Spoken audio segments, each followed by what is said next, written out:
Creepozoids 1987 is a B-horror film from Roger Corman's New World Pictures that brings together a blend of sci-fi, horror, and zombie elements.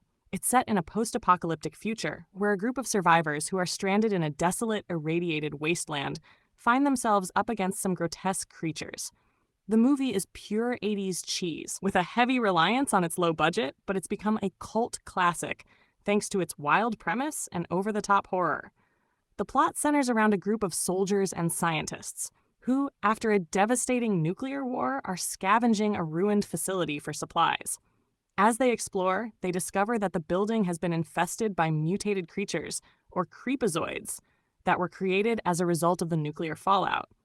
Of course, things go south pretty quickly, and the group has to fight for survival against the monsters lurking within. The characters, as you might expect from a Corman film, are one-dimensional but still manage to serve their purpose in the story.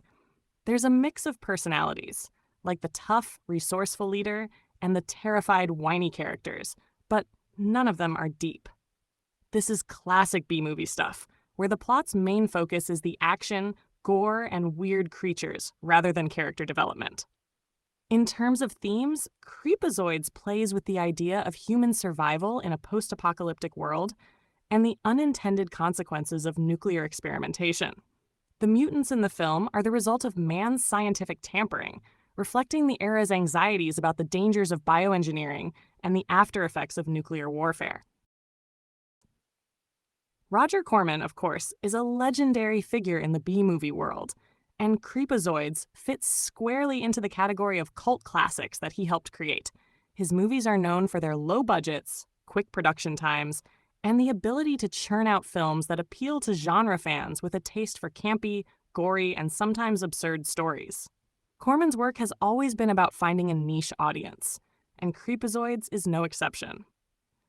It doesn't have the prestige of Piranha or Death Race 2000, but it still embodies the spirit of those films, mixing exploitation with a slice of social commentary. When it comes to similar films, there are plenty from the 80s that follow a similar trajectory. Films like The Terminator, 1984, The Stuff, 1985, and Chopping Mall, 1986, all of which blend sci-fi horror with elements of the exploitation genre. These movies all rely on low-budget effects, a sense of humor, and an over-the-top approach to their subject matter, much like Creepozoids. They're films that never take themselves too seriously, yet still manage to entertain audiences looking for gore, monsters, and thrills. As for the reasons Creepozoids didn't exactly become a mainstream hit, it's mostly down to its limited budget and straightforward execution. The acting is stiff, the creatures are laughable in their design, and the overall plot is thin. These are qualities that can either charm fans of B-movie horror or leave them feeling bored. Despite this, Creepozoids has remained a cult favorite among genre enthusiasts who appreciate its trashy charm and its ability to deliver the goods for those in search of low-budget thrills. In conclusion, Creepozoids is an essential watch for anyone who enjoys the schlocky fun horror of 80s B-movies. It doesn't have the polish or the serious impact of other films in the genre, but it has plenty of heart and is dripping with the kind of cheesy charm that has made Roger Corman's films a hallmark of cult cinema. If you're a fan of films like Night of the Comet or Chopping Mall, you'll likely find Creepozoids to be an enjoyable, if silly, blast from the past.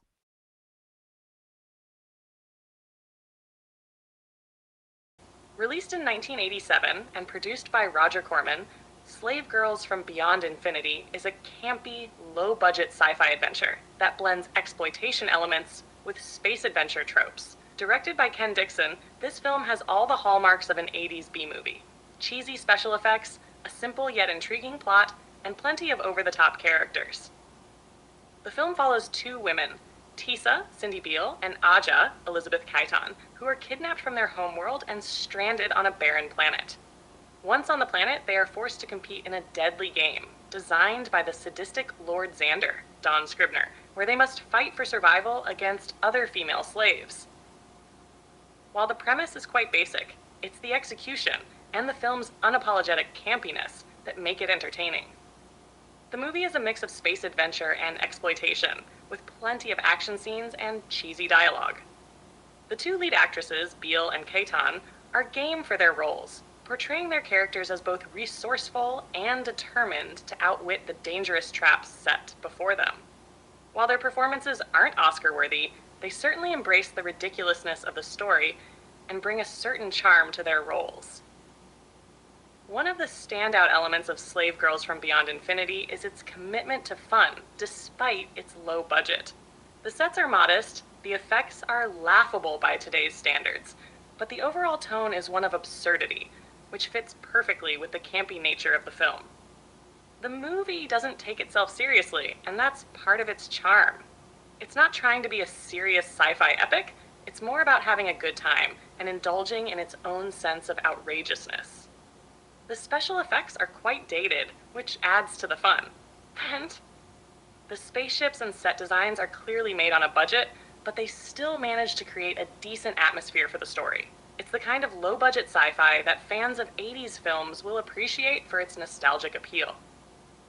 The movie also includes some nudity and sexual content, which is typical of exploitation films of that era, but it never feels gratuitous. It's more about titillating the audience than telling any deep or meaningful story. The music, composed by Chuck Serino, is another highlight. It's a synthesizer-heavy score that complements the campy tone of the film and adds to the overall retro vibe. It's the kind of music that screams 1980s sci-fi, and it works perfectly for this movie.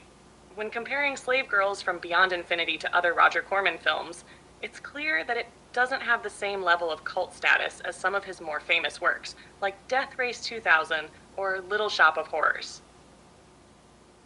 However, it's a great example of the kind of exploitation film that Corman was known for, offering a fun, if slightly absurd, viewing experience. The movie delivers what fans of 80s B-movies expect: action, humor, and a little bit of everything else thrown in for good measure. In conclusion, Slave Girls from Beyond Infinity is an entertaining, if over-the-top, sci-fi adventure that doesn't take itself too seriously. The acting is cheesy, the special effects are laughable, but it all adds to the fun and charm of the film. If you're a fan of 80s B-movie sci-fi or just enjoy campy, nostalgic flicks, Slave Girls from Beyond Infinity is definitely worth a watch. It's not a cinematic masterpiece, but it's a guilty pleasure that brings plenty of laughs and retro thrills.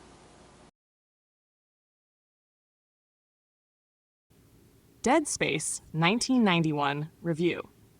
Dead Space is a lesser-known gem in the science fiction horror genre, directed by Fred Gallo and produced by the legendary B-movie mogul Roger Corman. It's a direct homage and unofficial remake of Forbidden World, 1982, another one of Corman's productions.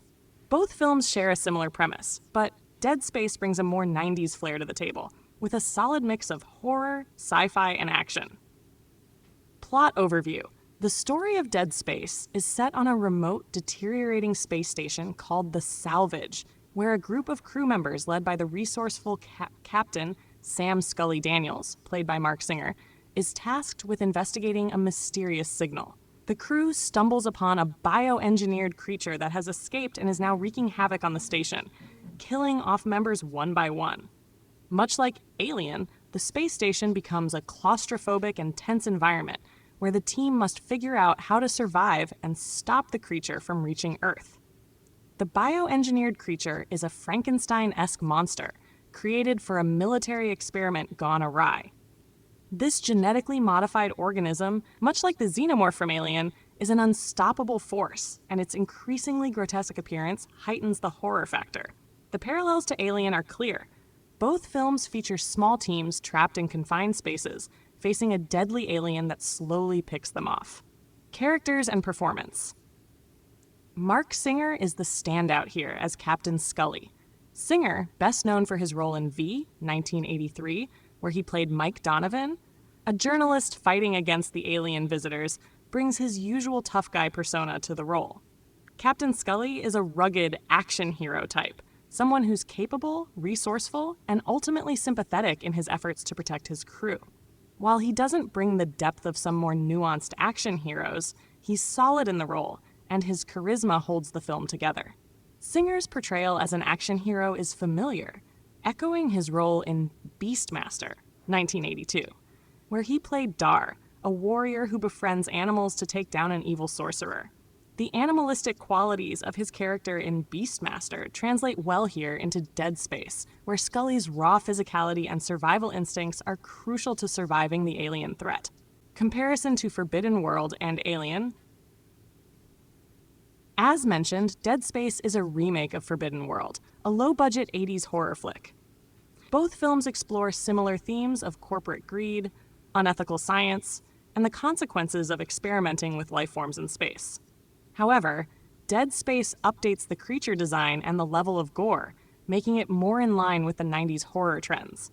In comparison to Alien, 1979, Dead Space doesn't quite reach the same heights in terms of suspense, atmosphere, or depth. Ridley Scott's Alien is a masterpiece of tension, carefully unfolding the horror of a seemingly unstoppable alien while developing complex characters.